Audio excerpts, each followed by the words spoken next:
ndaj. Unë e di, vetë kur ngrit paga minimale, do të me shkurtu gjysën e punëtorëve. Sepse mund spikun parët për qjelle. Dhe më thonë, të në vend që... Ka mënyra për shumë, ndoshta mund është mi subvencionu bizneset që mbojnë punëtor tillë, ose diçka tjetër, po jo me arbitrar plot që me thonë bën e qikaqa, dhe me thonë se s'ka sens. Këto është, për shembull, është një fakt që shumë produkte ushqimore, për shembull, janë më shtrejt Kosovës se sa në Gjermani. E ky është rezultati keq menaxhimit në ekonomisë të brenda. Po është edhe vërteta tjetër që euro u devalvu, sepse ai produkti në Gjermani para 5 vjetë ka kushtuar për gjysmë madje se sa që kushton sot. Kështu që atje u rrit, u dyfishu, të na ndoshta u shkua edhe më shumë. Okej, po du pak me diskutu sloganin e PDK-s 3, pra, që është prezantuar prej Bedri Hamzës, bashk përpara. Pra, që në thelbë është paka shumë që edhe qëfar po pretendon zoti Hamza me thonë. Sigurisht. Me qenë përbashkues edhe që mundë me ecë përpara. Pra, përpara në ekonomi, në financa, në politikë t'jashtme, e tjerë e tjerë. Po më duket që kjo është paka shumë ideja që e kanë bërë. Mendoj që e ka rumbullaksu në mënyrë efikase, se qëllimi i zotit Hamza dhe i PDK-s tashmë mas këtij prezentimi është i qartë. Kundërshtim përçarjeve, kundërshtim idesë ndasisë politike, edhe përpjekje për me e diskutu edhe mu angazhu në politikë për të nesërmen, jo me humbë kohë në të kalume. Tash më ndërlidh me atë që foli edhe Parimi e mandej e theksoj edhe Dibrani. Ne kemi qenë një periudhë për mu të pashëndosh, të mos them të smut, të dogmatizimit të hapësinës publike edhe dogmatizimit të folnës publike, do të diskursit ton publik. Edhe ky dogmatizim është e vërtetë që gjithmonë krijohet përmes tok fjalëshave të caktuar, të cilët mandej shpërndahen në opinion publik sikur dogma, të vërteta, të rrillume, të padiskutueshme. Ke fundi që përmendi Dibrani është, edhe unë shpesh e ndi, e ajo është mos të kthehen këta të vjetrit. Mos të ndodhë mu kthy edhe njëherë, edhe të jeshet që brenda kësaj fjalie nuk ekziston kur gjë e vërtet që është e verifikueshme. Mirë po ekziston një tërheqje e vërejtjes, cilin Dibrani e kodifikoi si shantazh, me një, që shme thonë, nën tën të frikës.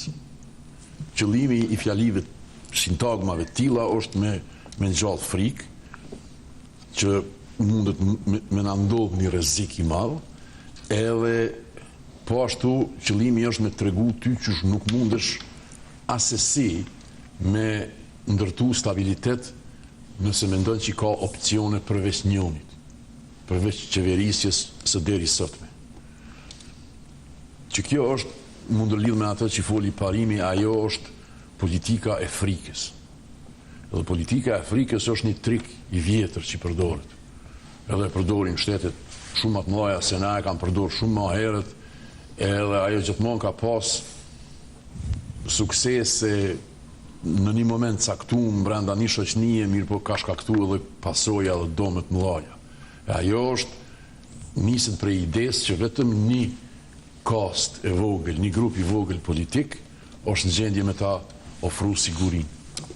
Edhe nëse ti nuk i beson atij grupi politik, jeta jote është e pasigurt, edhe ti duhesh të kaplohesh prej frikës edhe pasigurisë.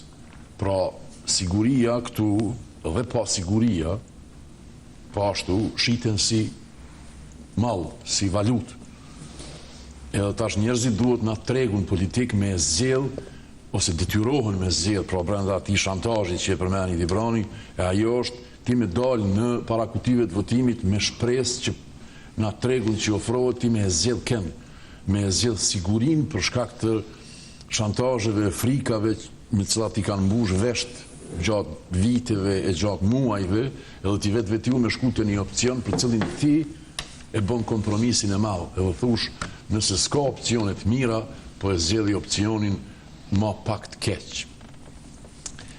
Që kjo frika, do të thotë, ideja politikës së frikës është po ashtu e përcjellur me idenë e shpëtimtarit.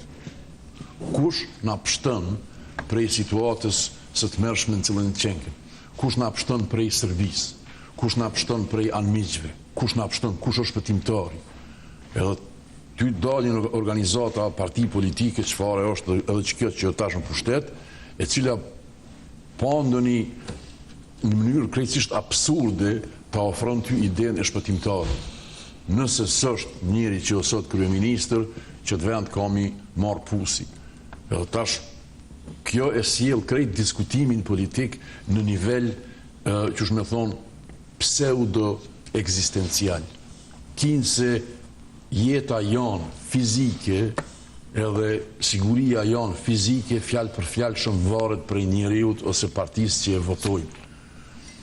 Kundërshtimi kësaj, unë e mendoj kështu antipod gati i plot i kësaj logjike, o ka do me dalë Zoti Hamza. Ajo është që një vendi nuk është në ndonjë frikë edhe ndonjë kërcënim të madh. Është në stagnim.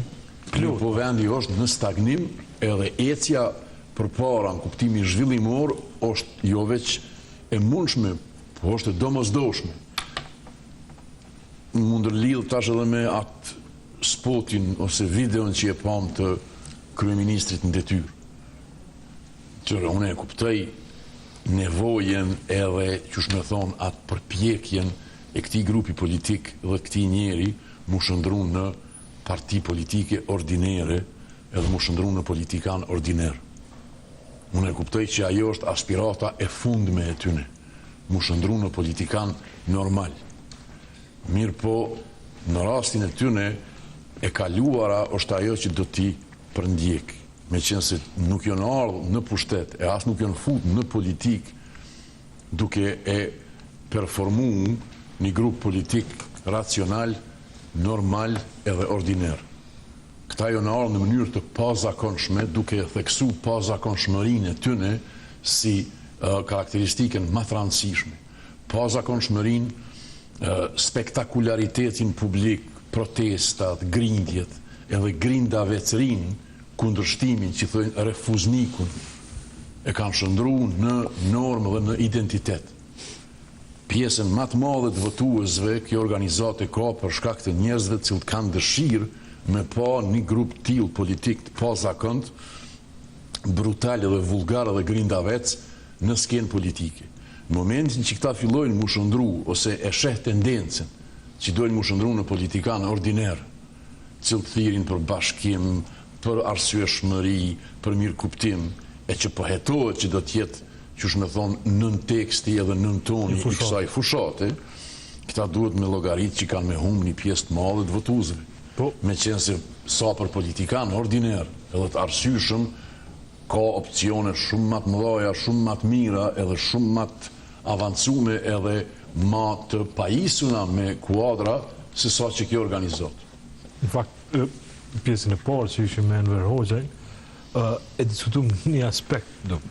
Pra, me 2028, eventualisht 2030, Shqipëria dhe Malizi do të bjenë pjesë e Bashkimit Evropian. Pra, na ku të shkojmë Shqipëni në deti, kena me shku me një zonë Schengen. Kemi pa flamurin e BE-s. Edhe në Kosovë, gjatë tyre viteve s'ka pas asë një lloj përparimi në këtë aspekt. Tash çka ka ndodhur, sa që më nuk përmendet fare. Pra, çysh mundesh me qenë ti me thonë që unë jam mbrojtësi përballë interesave të Kosovës, nëse ti nuk e ke lujt asnjë guri në rrugën më të rëndësishme të shtetit të Kosovës që ka për integrim. Për shkak se me hyrjen në Bashkimin Evropian, ti e mbyll një herë mirë çështjen e shtetësisë tonë, e mbyll një herë mirë çështjen e sigurisë nacionale, e mbyll një herë mirë çështjen e sigurisë financiare. Pra, 3 hapat që ty të bëjnë shtet, edhe ta mën shtet edhe trumbullaksu, ti nuk i bën asnjë hap.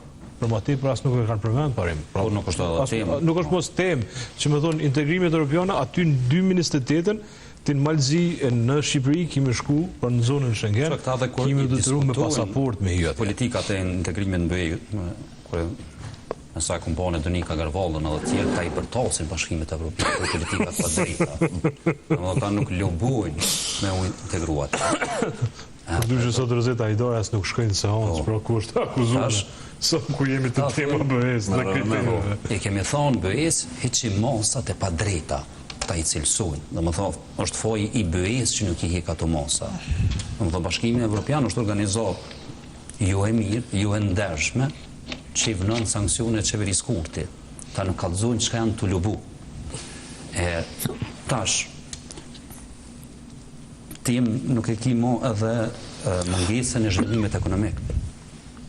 Nuk e ki të tem në Kosovë që e shtynë për para, për shembull njerëz të qeverisë. Nuk ka mo ministër të ekonomisë që delna për intervista dhe fol për ekonomi.